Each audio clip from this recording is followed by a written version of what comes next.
Let's talk about AEW here because there was a massive story this week that absolutely will have an impact on AEW. In what way, we don't yet know.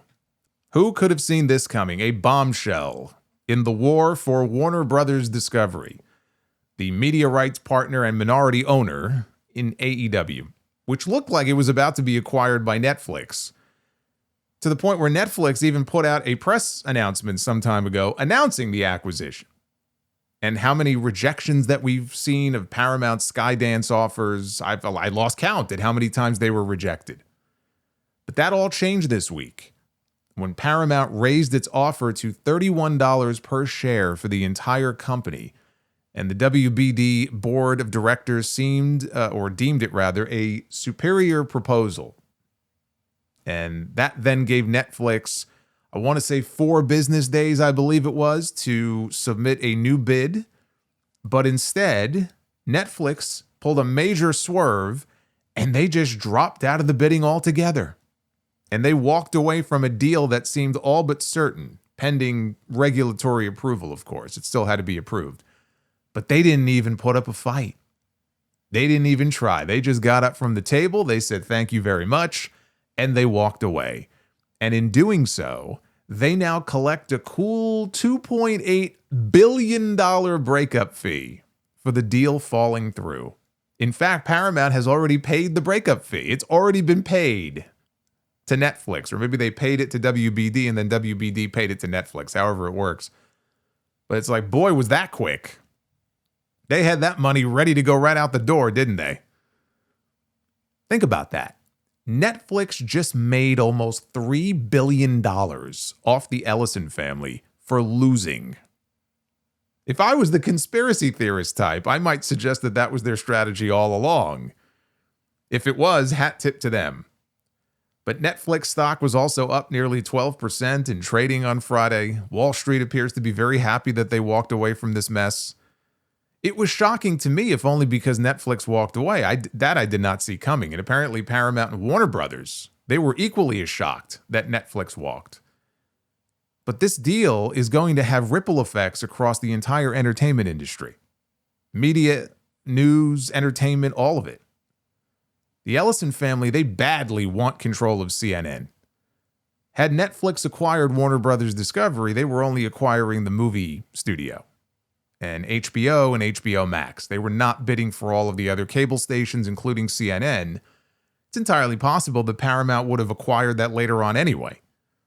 But that was not part of the Netflix deal. They have no interest in being in the linear TV business, probably because they see it as a dying business. But the Ellisons want CNN, and now, barring any regulatory issues, they're going to get their hands on it.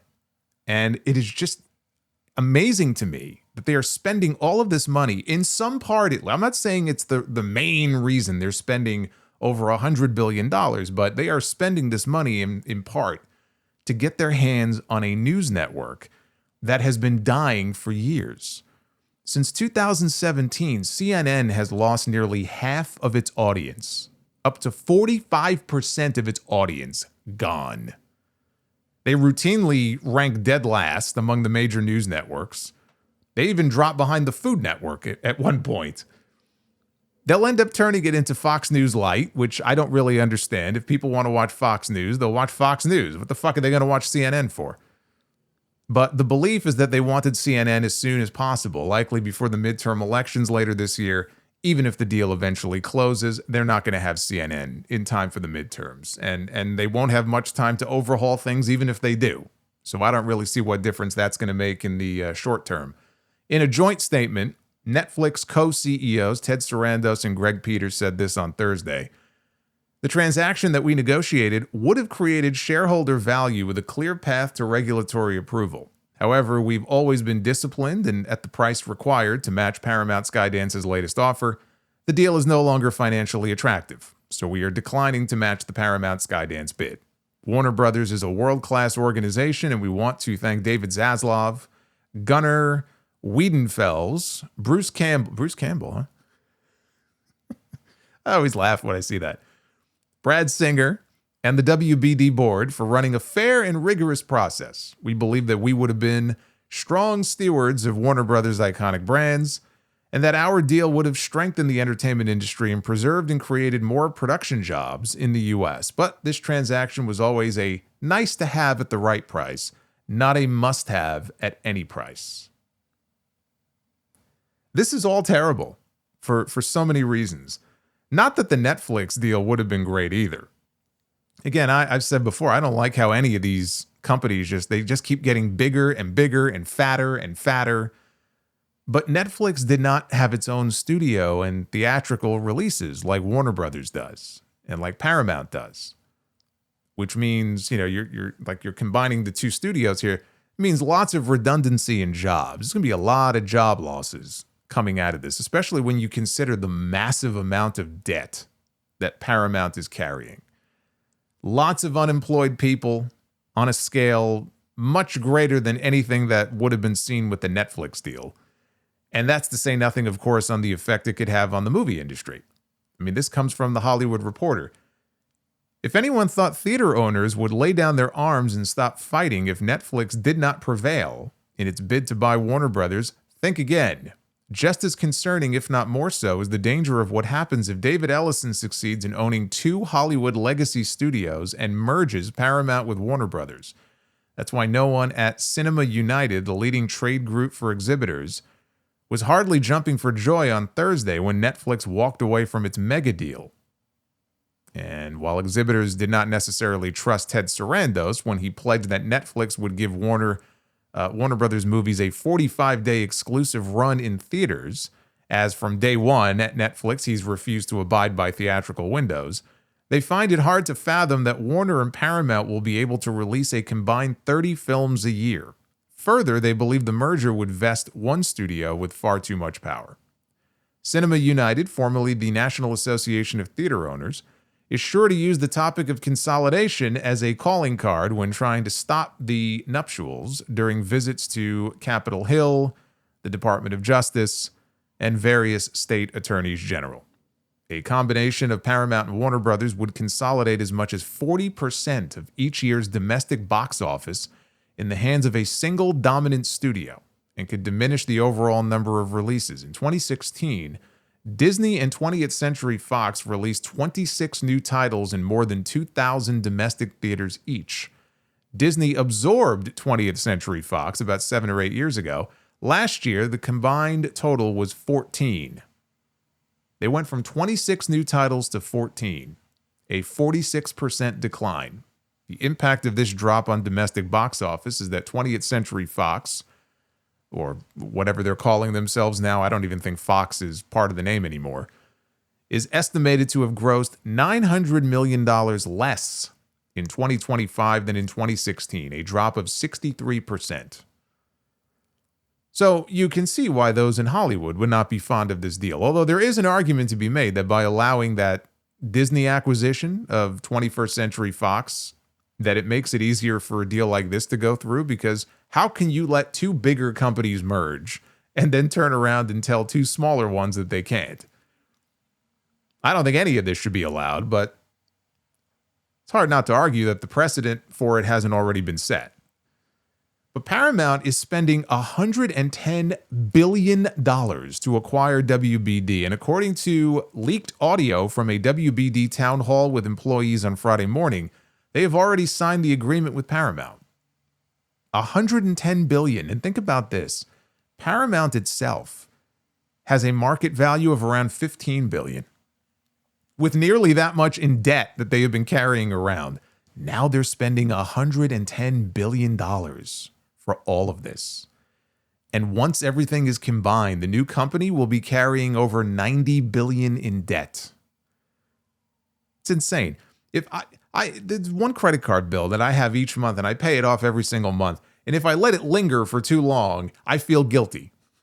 They're going to carry $90 billion in debt around for the foreseeable future. Like, these numbers don't even make any sense to me. But David Ellison's father is worth over $200 billion all by himself. And between that, and you have the Saudis are involved, and the Qataris are involved, and they're providing equity, they think they can make it all work. They've got money coming in from lots of different places. But again, here, I feel guilty when I bought that Macho King figure for $40. thinking, do I really need to be buying this? And I feel guilty about that. Paramount has promised $6 billion in what they call cost synergies, which is just a fancy way of saying spending cuts and mass layoffs. And for the purposes of this podcast, the question is, what does this mean for All Elite Wrestling? Is this good or is this bad for the future of AEW? The simple answer is we don't know yet. We don't know. If Paramount is looking to cut billions of dollars in spending, that could be very bad when the time comes for AEW to renew its media rights next year, or 2028 if they pick up. I think they have an option year, so it may not be next year. It could be 2028. Paramount spent nearly $8 billion over 7 years. Remember that announcement about the UFC rights? $8 billion almost over 7 years. That's the agreement that they made for UFC media rights. That works out to about $1 billion I think a little more than $1 billion a year. AEW would be a bargain for them by comparison. So if they think that AEW is delivering value to them with the numbers that they bring in, not just in terms of television ratings, but HBO Max viewers, and you have pay-per-view purchases through HBO Max, because now you can buy the pay-per-views through HBO Max. If they feel that AEW is delivering value, then they may be fine. You know, the most recent deal that AEW signed was reportedly for somewhere around $185 million a year for 3 years, okay, with an option for a fourth. If we go with 185 as the highest possible number here, let's say it is $185 million a year. Okay, it could be a little less than that. Over 3 years, that's over $550 million, as opposed to $1 billion a year for 7 years. It's a steal. But that's at their current deal. Tony Khan is going to be looking for a better deal the next time around. He's not going to want to be flat. He's going to want an increase. This deal would keep HBO Max together with the TV stations, whereas with Netflix, it all would have been separated because, again, Netflix did not want the TV stations. It also means that Paramount would acquire the minority ownership stake in AEW that Warner Brothers Discovery currently has, which, again, it's a minority stake. It's less than 10%. Now, Netflix was going to keep HBO Max as a separate streaming service. That's what they claimed. We don't know if Paramount plans to do the same or if they would merge HBO Max into Paramount Plus as one, but it sounds like it may be the latter. Now, HBO Max has something like 125 million, I think they said global subscribers. Paramount Plus has about 78 million. HBO is by far the stronger of the two services. By far. And there was a report from Bloomberg back in October that it cited a single unnamed source, okay? So keep that in mind. But this was a Bloomberg story. And the source at the time in October claimed that the Ellisons' plan was to merge HBO Max into the existing Paramount Plus service because they want to make Paramount more compelling for their subscribers. So if that happens, HBO Max is gone. HBO Max is no more. What effect does that have on AEW?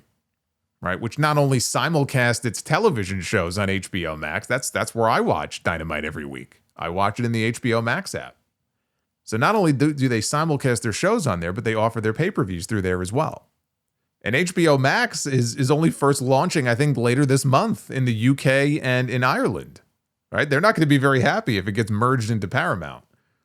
Now, also, Paramount has a business relationship with TKO through UFC. Right? They have no direct relationship with WWE, but TKO is the parent company of WWE. Could there be a conflict there? Could that work against AEW? It might. Again, it all comes down to the numbers. Like if Paramount thinks that they can make decent money off AEW and they care enough to be in the pro wrestling business without having to pay through the nose for WWE content, then it might be worth it for them to keep wrestling under their umbrella. It would certainly be cheaper than any deal they might make with WWE would be. But do they care enough to even be in the pro wrestling business, right? That's one question right there. Another question is who will be the person or people overseeing TNT and TBS? Tony Khan has talked about having this great relationship with David Zaslav and great relationships with the heads of the networks. Is that going to be the case with Paramount? Are the people in charge even going to like wrestling? We don't know, but if they have ownership in the company, however small it may be, and let's say they do keep HBO Max and they can make money off the pay-per-view sales, then I think so long as they're putting up decent numbers, that works in their favor. The reality is until this actually goes through and we get a better sense of what their plans are, who they put in charge of these things, we don't know. We don't know what we don't know. And Tony Khan should be thinking about, and I'm sure he is, thinking about a plan B in case things do go a bad way. Cable-wise, I don't know where they would even land. I mean, the cable landscape has changed so much, and it's another reason why it sucks having a handful of big companies owning so many different properties. Streaming-wise, I still maintain that Amazon, I think, could be a good option for them. But for visibility, I think they need to maintain a presence on cable. I don't think streaming is enough. WWE took a chance that with Raw and Netflix, they would be fine because they got paid $5 billion for it. And they still have a presence on TV. They have SmackDown on USA. They have NXT on the CW. It's not like they're completely divorced from television. Raw's also been on the air for 30 plus years. AEW doesn't have that same luxury, right? No more so than TNA does, even though TNA's been around a lot longer than AEW has. They needed a good cable clearance. Access television wasn't going to be enough, and they ended up getting on AMC. If they end up off TBS and TNT, AEW is going to have to find a home somewhere. Streaming is not going to be enough. But stay tuned because there's always a chance that this deal gets derailed. There was more leaked audio from that WBD town hall that I mentioned on Friday morning, where David Zaslav said he expects it to take 6 to 12 months for the deal to close, and that the deal might not close. And if it doesn't, he said, quote, "We get $7 billion and we get back to work." Yes, if the deal fails to win approval, WBD gets $7 billion for nothing. You talk about failing upward in life. If this goes through, this might well end up being a bigger disaster than the AOL Time Warner merger all those years ago. That didn't work out too well for WCW.